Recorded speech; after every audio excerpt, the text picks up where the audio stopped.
ನೋಡಿ, ಜನಸಾಮಾನ್ಯರು ಸ್ವಲ್ಪ ಹುಷಾರಾಗಿರಿ, ಮನೆ ಬೀಗ ಒಡೆದು ಕಳ್ಳತನ ಮಾಡಬಹುದು ಅಂತ ಹೇಳ್ತೀವಿ. ಬಟ್ ಈಗ ಅಧಿಕಾರದಲ್ಲಿದ್ದವರ ಕಚೇರಿ ಕೂಡ ಕಳ್ಳತನಕ್ಕೆ ಪ್ರಯತ್ನಗಳಾಗಿದೆಯಂತೆ. ಪ್ರಮುಖವಾಗಿ ಲತಾ ಮಲ್ಲಿಕಾರ್ಜುನ್ ಅವರ ಕಚೇರಿಯ ಬೀಗ ಮುರಿದು ಕಳ್ಳತನಕ್ಕೆ ಪ್ರಯತ್ನ ಆಗಿದೆ ಅನ್ನೋದು ಸದ್ಯ ಇರುವಂತಹ ಮಾಹಿತಿ. ವಿಜಯನಗರದ ಹರಪನಹಳ್ಳಿ ಶಾಸಕಿ ಎಂಪಿ ಲತಾ ಮಲ್ಲಿಕಾರ್ಜುನ್ ಕಚೇರಿಯ ಬೀಗ ಮುರಿದು ಈ ರೀತಿ ಕಳ್ಳತನಕ್ಕೆ ಪ್ರಯತ್ನ ಆಗಿದೆ.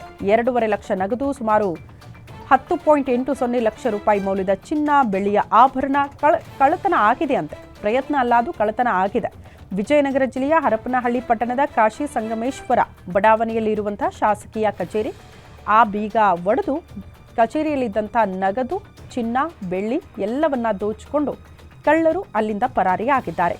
ಹರಪನಹಳ್ಳಿ ವಿಧಾನಸಭಾ ಕ್ಷೇತ್ರದ ಪಕ್ಷೇತರ ಶಾಸಕಿ ಈ ಎಂಪಿ ಲತಾ ಮಲ್ಲಿಕಾರ್ಜುನ ಅವರು 3ರಿಂದ 4 ಜನ ಮುಸುಕುದಾರಿಗಳು ಬೀಗ ಮುರಿದು ಕಳ್ಳತನ ಮಾಡಿದ್ದಾರೆ ಅಂತ ಹೇಳಲಾಗ್ತಾ ಇದೆ.